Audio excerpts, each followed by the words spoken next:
Bisa saja di detik-detik akhir menjelang kematiannya Allah memberikan hidayah. Ini bobotan.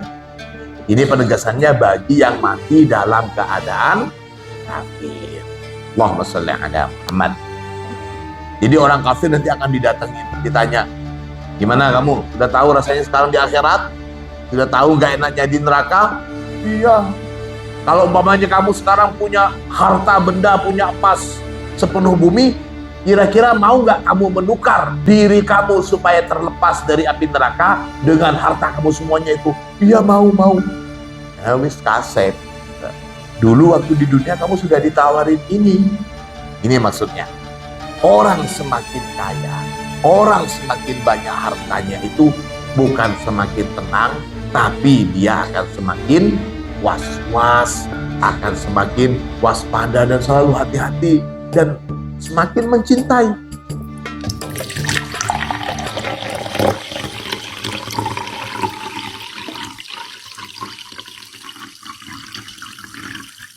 Bismillahirrahmanirrahim. Alhamdulillahi rabbil alamin.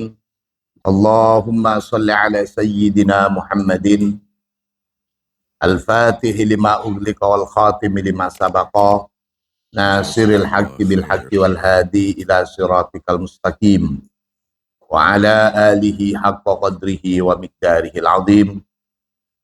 Rabbi shrah li sadri wa yassir li amri wahlul 'uqdatam min lisani yafqahu qawli, amma ba'du. Segenap santri Al-Munawwariyah rahimakumullah. Allah Subhanahu wa taala berfirman, illal ladzina tabu min ba'di dzalika wa aslahu fa innallaha ghafurur rahim. Ini potongan ayat dari penjelasan ayat sebelumnya, bagaimana salah seorang sahabat Nabi yang sudah beriman, kemudian dia murtad dan dia mengutus salah satu kaumnya untuk datang kepada Rasulullah dan bertanya, apa mungkin kita ini yang sudah pernah masuk Islam, kemudian murtad dan mau masuk Islam lagi, apa diterima taubat kita ini? Kemudian penjelasan ayat tentang bagaimana ketegasan Allah untuk mereka yang keluar dari Islam kembali menjadi kafir, bahwa mereka azabnya tidak diringanin dan bahkan tidak dilihat oleh Allah saat di akhirat kelak. Illal ladzina tabu, kecuali, nah ini pengecualiannya, illal ladzina tabu, kecuali orang-orang yang bertobat, mimba didalika, dari setelahnya yang demikian itu, menyadari kesalahannya, menyadari dosa-dosanya, menyadari bahwa dia sudah keluar dari agama Islam, itu merupakan satu kesalahan.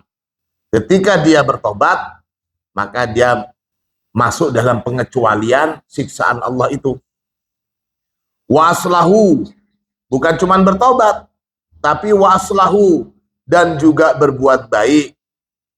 Untuk mereka itu, fa innallaha, maka sesungguhnya Allah, ghafurun, ialah zat yang maha pengampun, rahimun, yang maha penyayang. Faman, maka barang siapa, irtadda, yang murtad, siapa man, summa taba, kemudian taba, kemudian kembali, siapa man, ila rusdihi, pada petunjuk Allah, artinya mendapatkan petunjuk dari Allah, wa aslama, dan masuk Islam, wa taba, kemudian bertaubat, wa aslaha, dan memperbaiki, siapa man, ma, pada apa-apa, afsada, yang telah merusak, siapa man, hu, pada ma, merusak, birtidadihi, karena sebab kemurtatan man tersebut. Wa'ada, maka menjanjikan, hu, kepada man, Allahu Ta'ala, siapa Allah Ta'ala, menjanjikan apa? Birrahmati, dengan limpahan rahmat Allah, wal maghfirati, dan ampunan Allah. Innal ladzina kafaru ba'da imanihim summa zdadu kufran lan tuqbala taubatuhum wa ulaika humud dallun. Innal ladzina, sesungguhnya orang-orang kafaru yang kafir, siapa? Alladzina, ba'da imanihim, setelah sebelumnya mereka beriman, setelah keimanan mereka, gitu. Summa, kemudian, izdadu, bertambah, siapa? Man, kufron, kekufuran, jadi bertambah kafir, gitu. Lan, maka tidak akan pernah tuqbala, diterima, taubatuhum, apa taubatnya, alladzina kafaru, wa ulaika, dan adapun mereka itu, humud dallun, adapun mereka itu adalah ad-dallun, orang-orang yang tersesat. Artinya, lantuk bala taubatuhum, tidak akan pernah diterima apa pertaubatan mereka, indal mauti, di saat kematian. Wa tafsiruhu al ayatu ba'daha, wa tafsiruhu, dan yang menjelaskan atau menafsiri pada pemahaman ini, al ayatu, ialah ayat, ba'daha, setelah ayat tersebut, yakni innal ladzina kafaru wa matu wa hum kuffarun falan yuqbala min ahadihim mil'ul ardi dahabaw walau iftada bih ulaika lahum adzabun alimun wa ma lahum min nasirin. Ini yang menjelaskan bahwa tidak akan diterima pertobatan mereka itu. Innal ladzina kafaru, sesungguhnya orang-orang yang kafir, wa matu, dan mati, siapa? Alladzina kafaru, wahum, dan adapun mereka itu, kuffarun, ialah orang-orang kafir. Artinya mereka mati dalam keadaan kafir, mereka mati dalam kekufuran mereka. Na'udzubillah, summa na'udzubillah min dzalik. Mudah-mudahan Allah menjaga keimanan kita. Allah menjadikan kita termasuk orang-orang yang husnul khotimah. Kita meninggalkan alam dunia ini dalam keimanan kita. Amin. Allahumma amin. Nah, orang-orang yang kafir dan mati dalam kekufuran mereka itu, falayyubbala, maka tidak akan pernah diterima, min ahadihim, dari salah satu dari mereka. Artinya satu pun tidak akan diterima dari mereka orang kafir dan mati dalam keadaan kafir. Apa yang tidak diterima? Mil'ul ardi dahaban, apa sepenuh bumi emas, walau iftada bih, meskipun iftada, menebus, siapa? Ahaduhum, bihi, dengan mil'ul ardi dahaban, meskipun dia mau membayar atau menebus dirinya supaya diterima taubatnya oleh Allah dengan emas sepenuh bumi, maka niscaya tetap tidak akan diterima. Ini jadi nggak ada gunanya naruh uang, naruh emas atau bahkan naruh mobil, bahkan seluruh hartanya ditaruh bersama si kaya yang mati, ditaruh di petinya, atau dia bikin kuburan khusus yang isinya penuh dengan gudang emas, gak ada gunanya. Jangankan cuma emas sepenuh kuburan, emas sepenuh bumi pun tetap tidak akan diterima kalau untuk menebus agar taubatnya diterima bagi orang kafir dan setelah dia mati dalam keadaan kafir. Kalau umpamanya masih hidup, bisa saja di detik-detik akhir menjelang kematiannya Allah memberikan hidayah. Ini penegasannya bagi yang mati dalam keadaan kafir. Allahumma shalli ala Muhammad. Ulaika, adapun mereka itu, lahum bagi mereka adzabun alimun, ialah siksa yang sangat pedih. Wa ma lahum, dan tiadalah bagi mereka itu min nasirin, dari orang-orang yang menolong. Tidak ada penolong bagi mereka. An Anas bin Malik radhiyallahu an, dari sahabat Anas bin Malik, semoga Allah meridhoi, annan Nabiyallahi sallallahu alaihi wasallam, bahwasanya Nabiullah, karena ada siapa Nabiullah, yaqulu, bersabda siapa Nabiullah, yuja'u bil kafiri yaumal qiyamati, yuja'u, didatangkan, bil kafiri, kepada orang yang kafir, yaumal qiyamati, pada hari kiamat kelak, fayuqalu lahu, fayuqalu, maka dikatakan, lahu, bagi si kafir, ara'aita law kana laka mil'ul ardi dhahaban akunta taftadi bih. Ara'aita, saya maknain kaifa ra'yuka, bagaimana menurut kamu, bagaimana pendapat kamu, apa penilaian kamu? Ara'aita law kana laka mil'ul ardi dhahaban, bagaimana jika kamu itu memiliki emas sepenuh bumi. Kana laka mil'ul ardi dhahaban akunta taftadi bihi,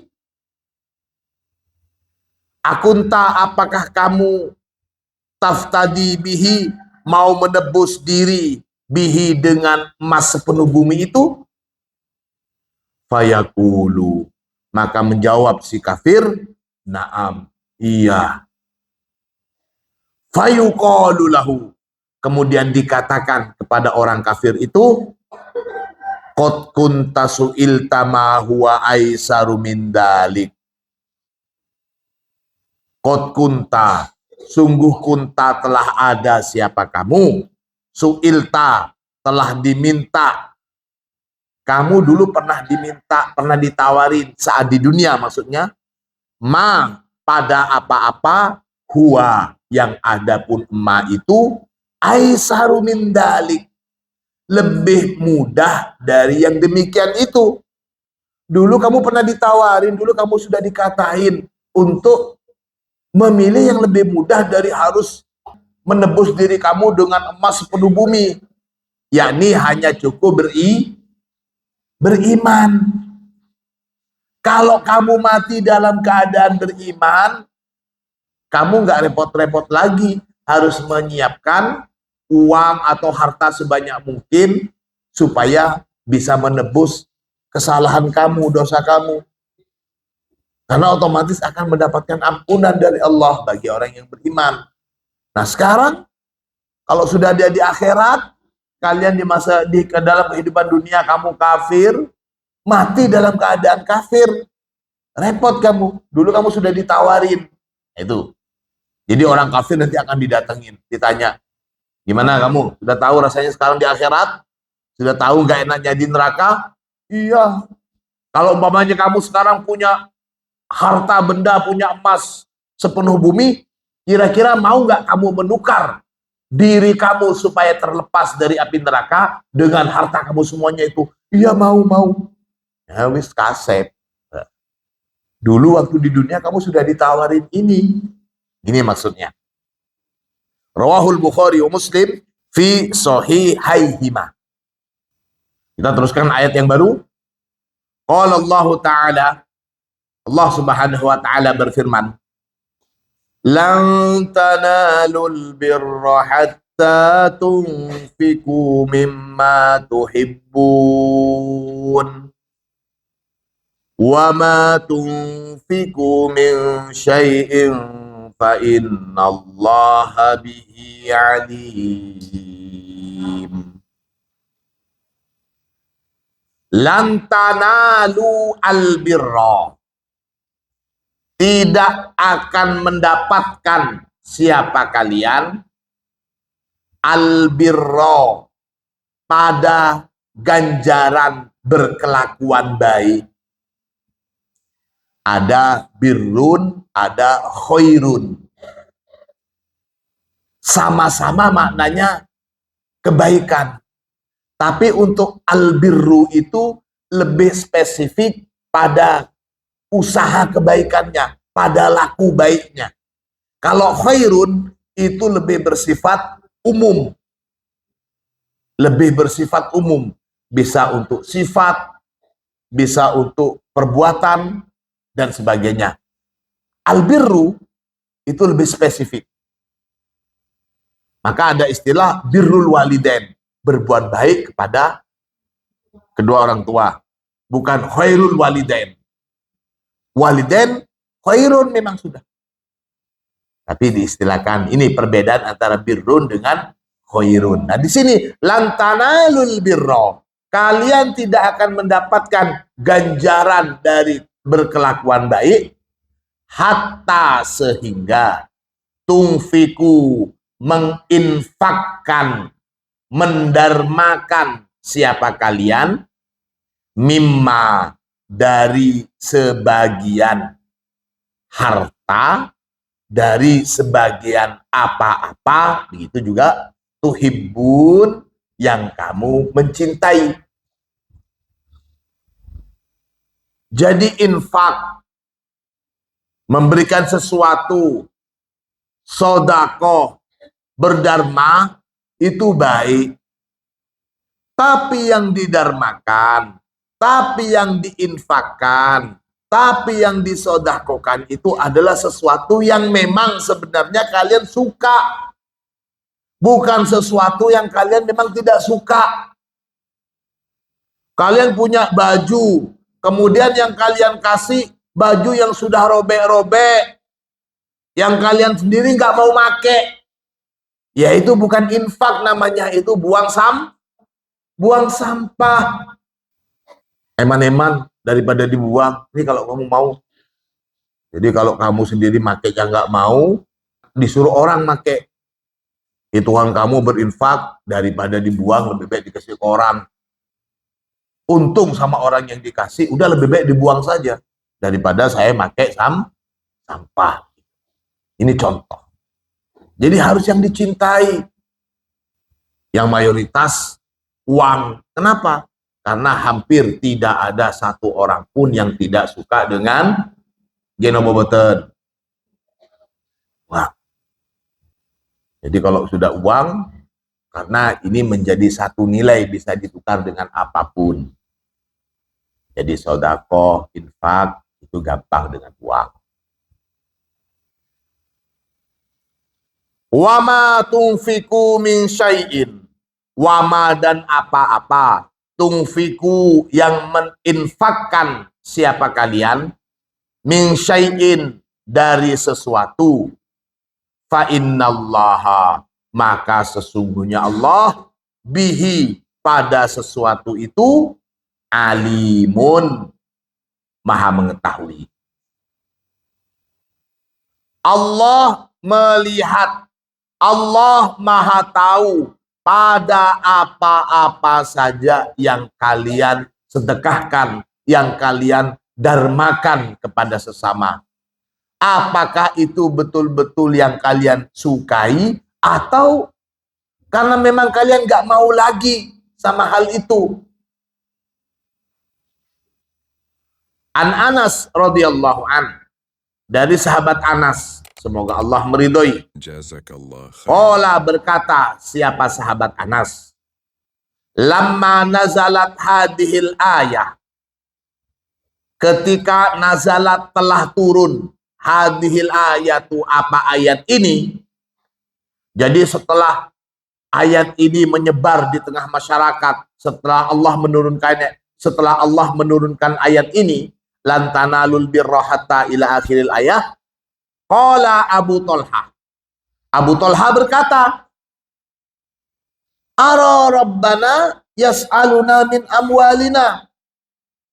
Ara, saya melihat, menurut pendapat saya gitu, ara rabbana, menurut pendapat saya, Tuhan kami itu, yakni Allah, yas'aluna min amwalina, Allah meminta kepada kita, min amwalina, dari sebagian harta kita.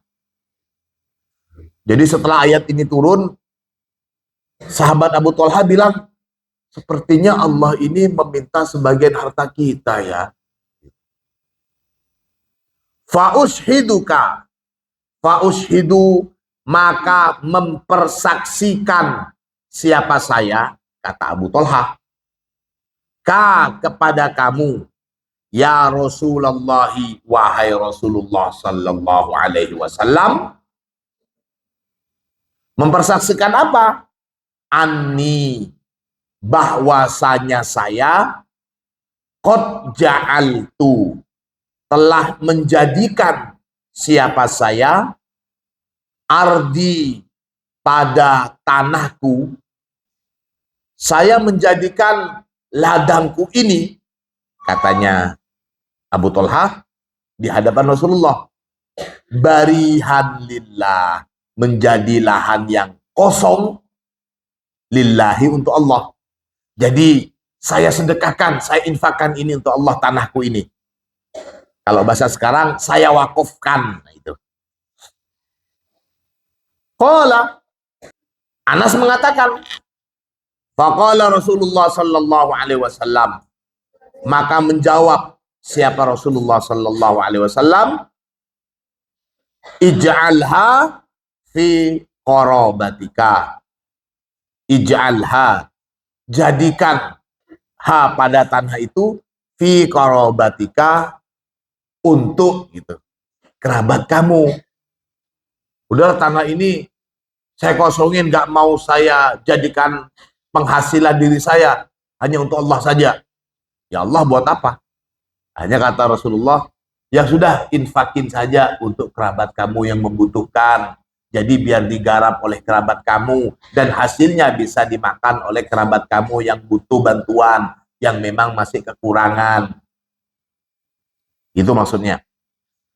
Qala, berkata siapa Anas, faja'ala, maka menjadikan siapa Abu Talha, ha, pada ardi, fi Hasan bin Sabit, dalam atau untuk kebutuhan Hasan bin Sabit, wa Ubay bin Ka'ab, dan juga sahabat Ubay bin Ka'ab. Dalam riwayat hadis lain berkaitan dengan ayat ini, an Muhammad bin Al-Munkadir. Muhammad bin Al-Munkadir ini bukan sahabat, tapi tabi'in, termasuk salah satu tabi'in. Qala, berkata siapa Muhammad bin Al-Munkadir, lamma nazalat hadhil ayatu, ketika ayat ini telah turun, yakni ayat lantanalul birra hatta, terusnya itu. Qala, berkata siapa Muhammad bin Al-Munkadir, ja'a Zaid bin Haris bin Abi Usamah. Ada yang bilang Zaid bin Al-Haris, ada juga riwayat mengatakan Zaid bin Harisah. Ja'a Zaid bin Al-Haris bin Usamah radhiyallahu an bi faras. Zaid bin Al-Haris bin Usama datang membawa kuda. Gitu. Ja'a, bi bermakna membawa. Zaid bin Haris datang membawa kuda, yuqalu lahu, yang kuda itu terkenal dengan sebutan Sabal. Apa nama kudanya? Sabal. Lam yakun lahu malun, dan tiadalah lahu bagi Zaid bin Al-Haris ini malun, harta, ahabba ilaihi minha, yang lebih dicintai oleh Zaid bin Haris bin Usamah minha, dibandingkan kuda ini. Jadi di antara harta-hartanya Zaid bin Haris bin Usamah ini, tidak ada yang lebih dia cintai melebihi kecintaannya pada si kuda ini.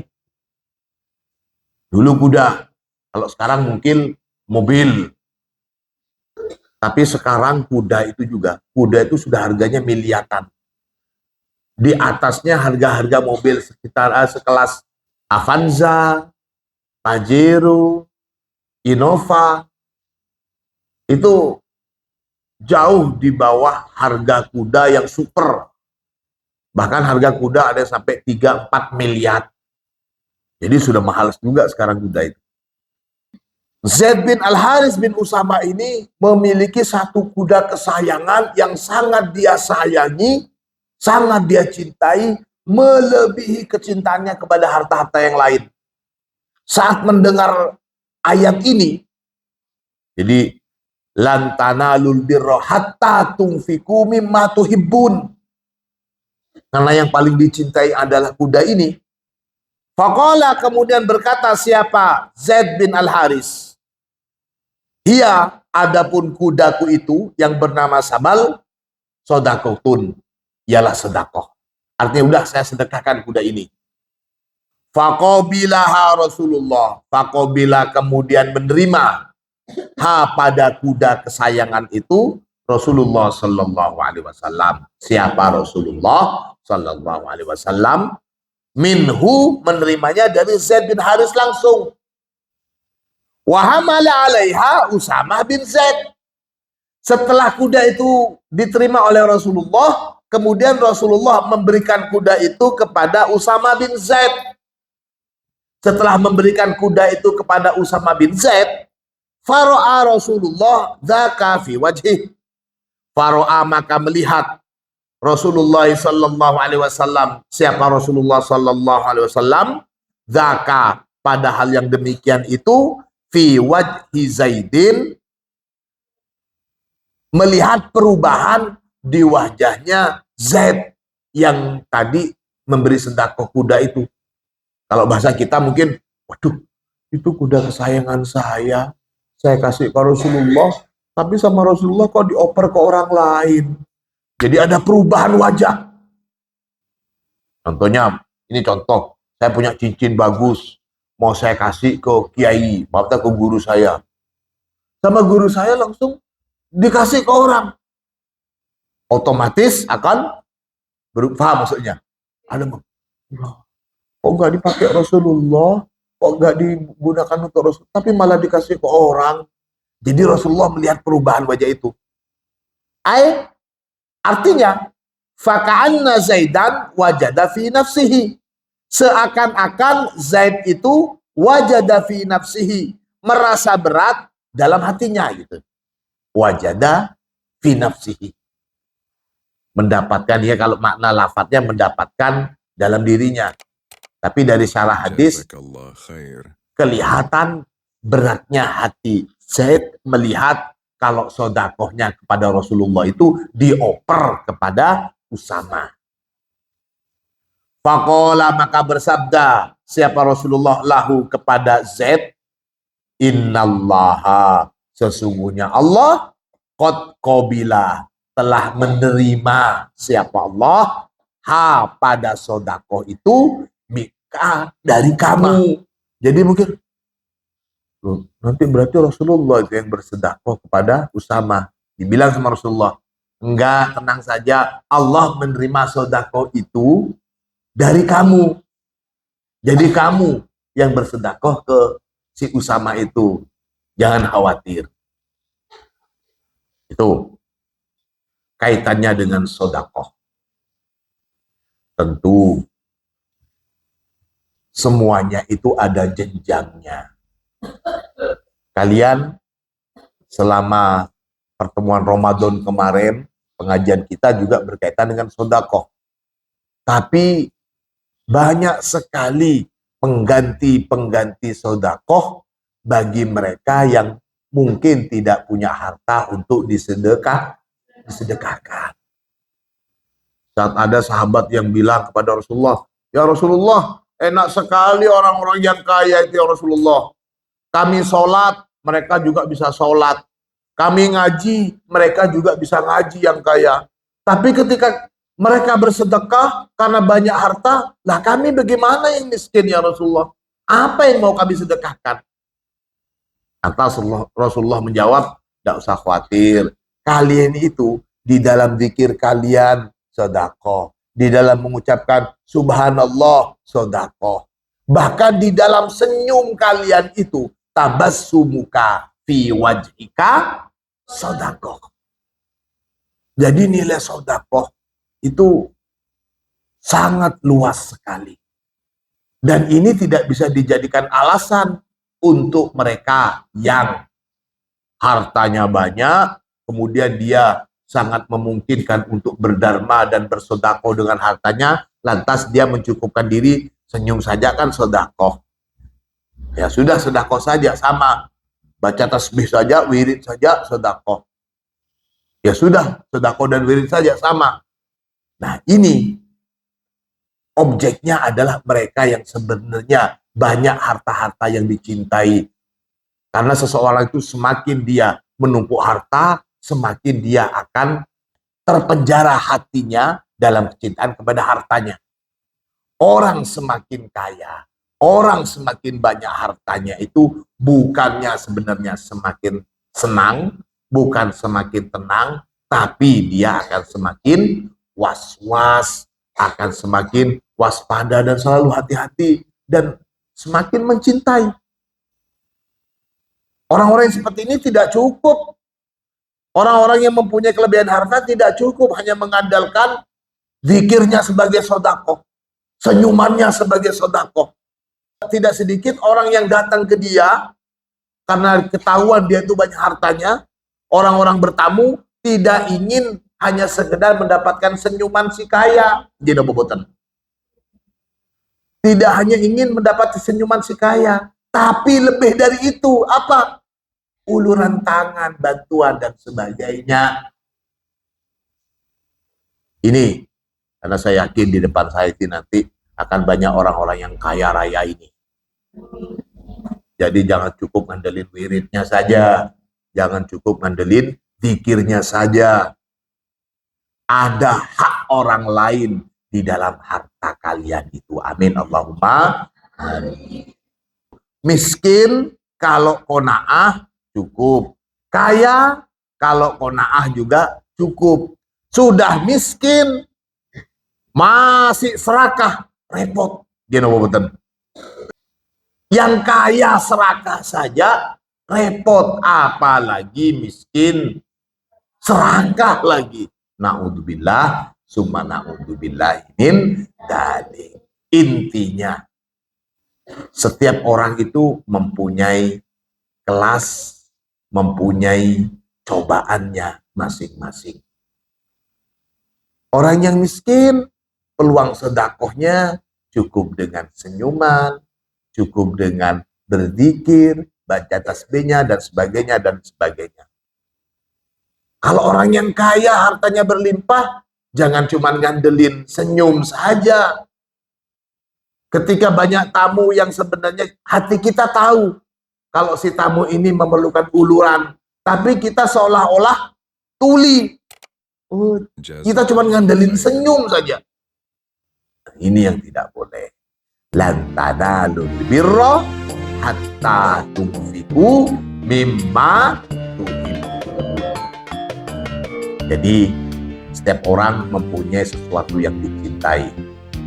Infakkan, sedekahkan sebagian dari apa yang kalian cintai itu lillahi ta'ala, Ta'ala. Hanya dengan itu kita bisa mendapatkan ganjaran dari kebaikan. Mudah-mudahan ilmu kita bermanfaat. Al-Fatihah. Jazakallah khair.